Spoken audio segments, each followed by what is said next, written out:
Gusto ho namang bawiin ng 7 testigo ang kanila pong mga testimonya laban kay dating Senador Leila de Lima. Sa kanila pong sulat kay Muntinlupa RT si Judge Henner hiniling po ng 7 testigo na i-recant o bawiin ang kanilang mga unang naging pahayag laban kay de Lima na may kinalaman sa illegal na droga. Sila po daw ay pinilit lamang na sabihin ang kanilang testimonya. Niliwanag ho naman ng kampo ni de Lima na wala pang actual na affidavit of recantation ang 7 mga testigo.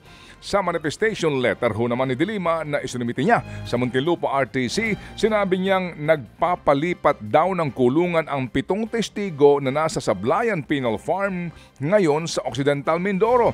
Nais daw ho nilang mailipat sa New Bilibid Prison para sa kanilang kaligtasan. Ted Filon at DJ Chacha. Ngayon, nasa Radyo 5, 92.3 News FM. Monday to Friday, 6 to 10 a.m.